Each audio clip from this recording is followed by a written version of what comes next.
I met a few famous and or excellent musicians and actors. Jerry Jeff Walker tried to get in my cab from the airport, but my front seat was full of gear and the window was broken and the AC was tepid. I said, "Hey, just take the next cab back. I'll get the next passenger." He said, No, come on, man, just open the trunk." We went back and forth like that for a while till he said, "Well, to hell with you then," and got in the next cab while I got the next non-famous passenger to ride in my sketchy cab, a trio of shaggy bros I vaguely recognized. "Hey, y'all are the presidents of the United States of America," and they had a few hits at the time and were real nice. The singer, guitar player, got in the front seat and picked up my Harmony Stella guitar and strummed a few chords before saying, "This is great, man. I have one just like it with 4 strings instead of 6. And that was their thing. But I didn't ask them why because I was worried my cab was almost out of gas and I didn't have a dime. I drove from the airport down Guadalupe so I wouldn't run out of gas on the highway on my way to Liberty Lunch, and I almost made it. I felt the car sputter as I drove across MLK and was able to coast into a 7-Eleven and ride up to the pump. They said, "Man, I don't believe it." I said, "I'll take you the rest of the way for free if you pay me what's on the meter this far."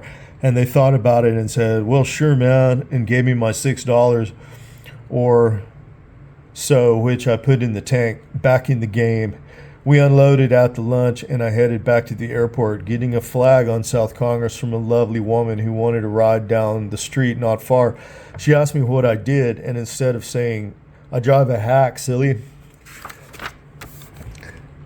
I told her I was a writer and a musician. She nodded, unsurprised, and I watched her face in the rearview mirror as I asked her what she did, and she said, "I'm an actress."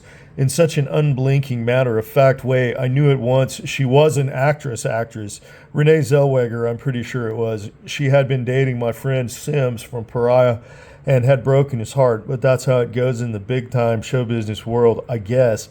I picked up the California Guitar Trio, and they were very shy, exposed without their guitars in front of them. I told them stories and they were laughing, and I dropped them a La Zona Rosa, I think.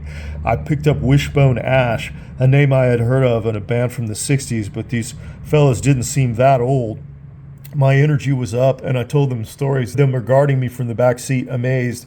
Maybe when they are paid to entertain crowds, they appreciate some razzle-dazzle back. I don't know.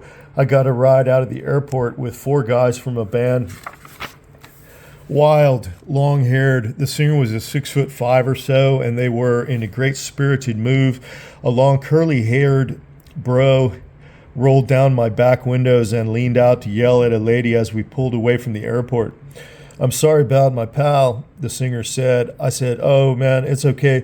I was just reading, yelling out the window at girls like that. She can't answer back. It's really more about the shouter and his position on the ladder of social ranking among the other males in the car in this case, and nothing to do with the girl there at all. It has to do with peer ranking," I read. The singer turned to the shouter in the back seat. "How's it feel to hear about this?" The shouter was the long curly-haired guy that reminded me of Kirk Hammett, though someone else entirely. He said, "Not great," though he was still riding a high. "Dude," the singer said, "I'm Jesse. You have got to get me some weed. Oh my God, do you do that in this town? Money, fucking free tickets, my white ass. Sucky. Answer me." I didn't have any on me, and also, "Nice try, FBI. Almost tricking me that time. Costumes and wigs, but I'm not a dealer or seller of anything, so I played it cool. They left tickets for me, but I didn't go. Eagles of death metal." Then South by Southwest happened. Literally thousands of bands happen on that town, each a little gang. They pour in and slam the doors at once, on the beat, all talking at once like guys in a black and white movie, each hilarious and caustic.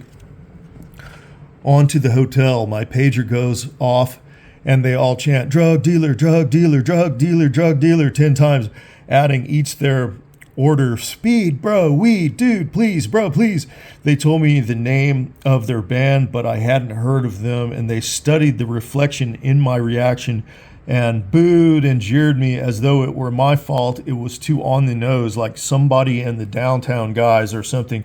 And I went, okay. And they went, boo, boo, boo, pouring out of my cab in suits, while a blonde pixie lady paid me and blew me a kiss.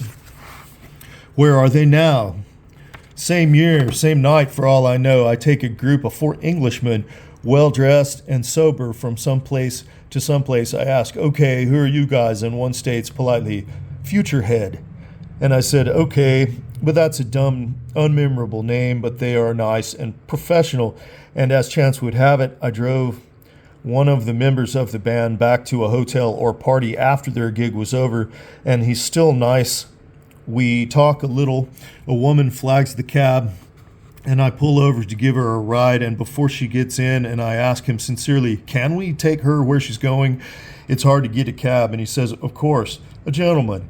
And she gets in the front seat.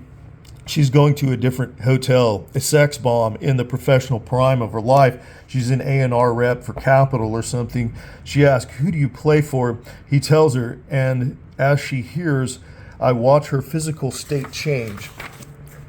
From frankincense and myrrh, I see that change into cinnamon and melted butter.